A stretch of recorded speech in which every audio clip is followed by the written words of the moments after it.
ஹான்சல் மற்றும் கிரெடல். ஒரு பரந்தும் இருளும் நிறைந்த காட்டின் எல்லையில் ஒரு சிறிய மரக்குடிசை இருந்தது. அங்கே ஒரு ஏழை மரவெட்டிக்காரன் தனது 2 குழந்தைகளான ஹான்சல் மற்றும் கிரெடலுடன் வாழ்ந்து வந்தான். அவர்களின் நாட்கள் எளிமையானதும் அமைதியானதும் ஆக இருந்தன. ஆனால் சில நேரங்களில் சிரிப்பு அந்த சிறிய வீட்டை உஷ்ணமாக மாற்றியது. ஆனால் ஒரு பயங்கரமான பஞ்சம் நாட்டெங்கும் பரவியது மற்றும் அந்த குடிசையில் இருந்த ஒவ்வொரு அலமாரியும் நாள்தோறும் மெதுவாக காலியாகிக் கொண்டே போனது. இரவுதோறும் குழந்தைகள் காலை எழும்போது இன்னும் அப்பம் இருக்கும் என்ற எண்ணத்தோடு தூங்கினர். ஒரு குளிர்ந்த மாலை மரவெட்டிக்காரன் கனத்த மனதுடன் மேசையில் அமர்ந்து காலியான அலமாரியை பார்த்து ஆழ்ந்த மூச்சு விட்டான். நமக்கு சொந்தமாக எதுவும் மீதமில்லை என்று அவன் சோகமாக மெதுவாக சொன்னான். விரைவில் நாம் அனைவரும் பசியால் சாக நேரிடும். அவனுடைய மனைவியின் கண்கள் கடினமாக மாறின. அவள் குழந்தைகளை காட்டின் ஆழத்தில் கொண்டு சென்று அங்கே விட்டுவிடும் கொடிய திட்டத்தை பற்றி பேசினாள். அந்த எண்ணமே ஏழை தந்தையை நடுங்க வைத்தது. ஆனால் அந்த கொடூரமான பெண் அந்த பயங்கர யோசனையை விட தயங்கவில்லை. வீடு அமைதியாகி இருந்தாலும் ஹான்சல் மற்றும் கிரெடல் இன்னும் இருளில் விழித்திருந்தனர். கதவுக்கு அப்பால் இருந்த இருண்ட அறையில் அவர்களின் மாற்றுத்தாய் சொன்ன ஒவ்வொரு வார்த்தையையும் ஹான்சல் கேட்டிருந்தான். கிரெடல் மெதுவாக அழத் தொடங்கினாள். அவர்களை எதிர்கொள்ளும் பயங்கரமான விதியை நினைத்து பயந்தாள். கவலைப்படாதே என்று ஹான்சல் மெதுவாக சொன்னான். நம்மை மீண்டும் வீட்டிற்கு கொண்டு செல்ல ஒரு வழியை நான் கண்டுபிடிப்பேன்.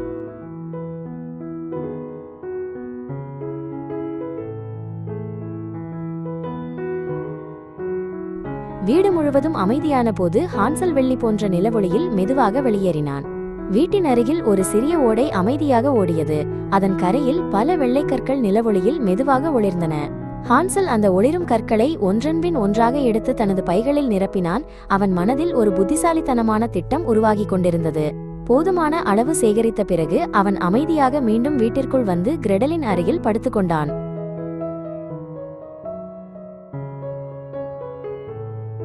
அடுத்த நாள் காலை அவர்களின் மாற்றுத்தாய் அவர்களை சீக்கிரம் எழுப்பி ஒவ்வொருவருக்கும் சிறிய அப்பம் துண்டு கொடுத்தாள். அவர்கள் சேர்ந்து காட்டின் ஆழத்திற்கு மேலும் மேலும் சென்றனர். அங்கே உயர்ந்த மரங்கள் சூரிய ஒளியை மறைத்தன.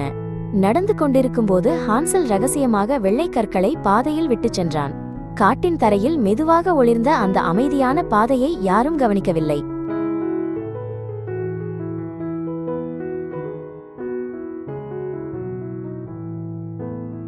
இறுதியில் அவர்களின் தந்தை ஒரு சிறிய வெளியிடத்தில் நின்று தீயேற்றி தானும் மரம் வெட்டச் செல்லும் வரை குழந்தைகள் சூடாக இருக்கச் சொன்னான்.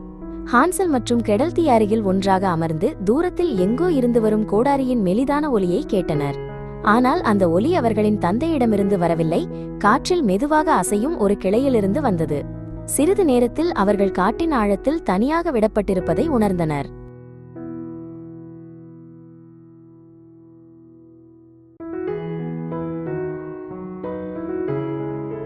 நிலாவானத்தில் உயரமாக எழுந்தபோது ஹான்சல் மெதுவாக கிரெடலின் கையை பிடித்தான். வெள்ளை கற்கள் இருண்ட பாதையில் வெள்ளி விளக்குகள் போல ஒளிர்ந்தன. முழு இரவும் அவர்கள் அந்த ஒளிரும் கற்களை பின்தொடர்ந்து காட்டை கடந்து சென்றனர். காலை வந்தபோது அவர்கள் தந்தையின் வீட்டின் பரிச்சயமான கூரையை பார்த்தனர்.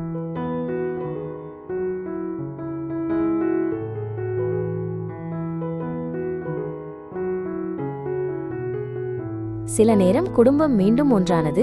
குழந்தைகள் வீட்டிற்கு திரும்பியதில் மகிழ்ந்தனர். ஆனால் பஞ்சம் முன்பை விட கடுமையாகியது. உணவும் இன்னும் அரிதானதாகியது. மீண்டும் ஒரு முறை இரவு நேரத்தில் மாற்றுத்தாய் தனது கொடிய திட்டத்தை சொன்னாள். இந்த முறை குழந்தைகளை இன்னும் ஆழமான காட்டிற்குள் கொண்டு செல்ல வேண்டும் என்று அவள் வலியுறுத்தினாள்.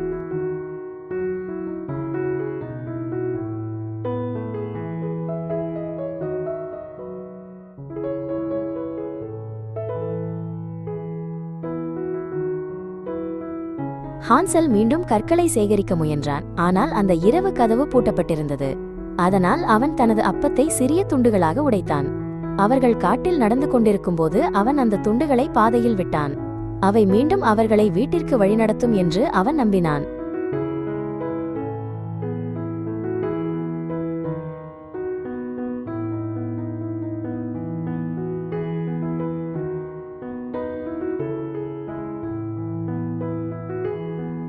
மீண்டும் இரவு வந்தபோது ஹான்சல் அவன் விட்ட அப்பத் துண்டுகளின் பாதையை தேடினான். ஆனால் நிலவொளியில் காட்டின் தரை வெறுமையாக இருந்தது. சிறிய பறவைகள் வழிகாட்டக்கூடிய எல்லா துண்டுகளையும் சாப்பிட்டு விட்டன. இப்போது குழந்தைகள் உண்மையாகவே முடிவில்லா காட்டில் தொலைந்துவிட்டனர்.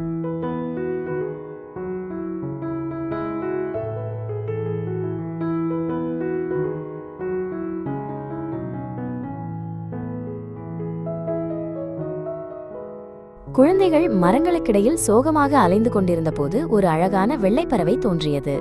அதன் இனிமையான குரல் அவர்களை காட்டின் வழியாக பின்தொடர அழைப்பது போல இருந்தது.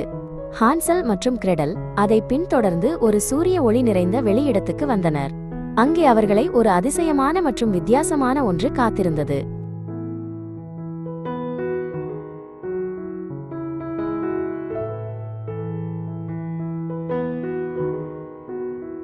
அந்த வெளியில் கேக், சர்க்கரை மற்றும் இனிப்பான அப்பம் கொண்டு செய்யப்பட்ட ஒரு சிறிய வீடு இருந்தது. ஜன்னல்கள் வெளிச்சமான சர்க்கரையால் செய்யப்பட்டிருந்தன. கூரை தங்க நிற பிஸ்கட் போல இருந்தது. பசி மற்றும் ஆச்சரியத்தில் குழந்தைகள் சுவரிலிருந்து சிறு துண்டுகளை கடித்து சாப்பிடத் தொடங்கினர். அந்த நேரத்தில் வீட்டின் உள்ளிருந்து ஒரு விசித்திரமான குரல் கேட்டது.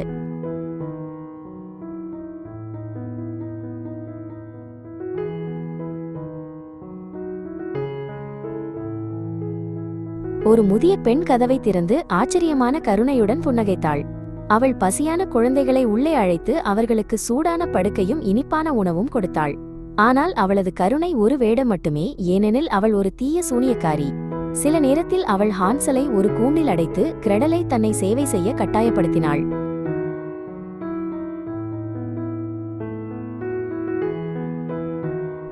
ஒவ்வொரு நாளும் சூனியக்காரி கூண்டிற்கு வந்து ஹான்சல் தனது விரலை நீட்டச் சொல்லி அவன் சாப்பிட போதுமான அளவு பருத்துள்ளானா என்று பார்க்க முயன்றாள். ஆனால் புத்திசாலியான ஹான்சல் எப்போதும் ஒரு மெல்லிய கோழி எலும்பை நீட்டினான் மற்றும் பார்வை மங்கிய சூனியக்காரி அவன் இன்னும் மிகவும் ஒல்லியாக இருக்கிறான் என்று முறையிட்டாள். இறுதியில் பொறுமை இழந்த சூனியக்காரி அவனை அப்படியே சமைக்க முடிவு செய்து கிரெடலை பெரிய அடுப்பை சூடாக்கச் சொன்னாள். தான் புரிந்து கொள்ளவில்லை என்று நடித்த கிரெடல் எப்படி செய்வது என்று காட்டச் சொன்னாள். மற்றும் முதிய பெண் முன் குனிந்தபோது அவளை தள்ளி அடுப்பின் கதவை உறுதியாக மூடினாள். ஹான்சல் கூண்டிலிருந்து விடுவிக்கப்பட்டான். குழந்தைகள் மகிழ்ச்சியுடனும் நிம்மதியுடனும் ஒருவரை ஒருவர் அணைத்துக் கொண்டனர். சூனியக்காரியின் வீட்டில் அவர்கள் நகைகள் மற்றும் தங்கம் நிறம்பெற்ற பெட்டிகளை கண்டுபிடித்தனர்.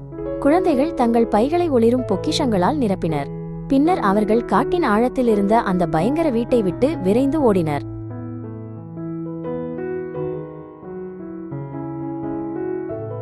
ஒரு மென்மையான வாத்தின் உதவியுடன் அகன்ற நதியை கடந்த பிறகு ஹான்சல் மற்றும் கிரெடல் காட்டில் தொடர்ந்து நடந்தனர். மரங்கள் மெதுவாக பரிச்சயமாக தோன்றின. சிறிது நேரத்தில் அவர்கள் தந்தையின் சிறிய வீட்டை காட்டின் எல்லையில் அமைதியாக நின்றதை பார்த்தனர். அவர்களின் தந்தை மகிழ்ச்சியின் கண்ணீருடன் ஓடி வந்து குழந்தைகளை இறுக்கமாக அணைத்துக் கொண்டு அவர்கள் இல்லாத போது அவர்களின் கொடூரமான மாற்றுத்தாய் இறந்துவிட்டதாக சொன்னார். சூனியக்காரியின் வீட்டிலிருந்து கொண்டு வந்த நகைகளால் அந்த குடும்பம் இனி ஒருபோதும் பசியால் தவிக்கவில்லை, அமைதியுடனும் மகிழ்ச்சியுடனும் வாழ்ந்தது.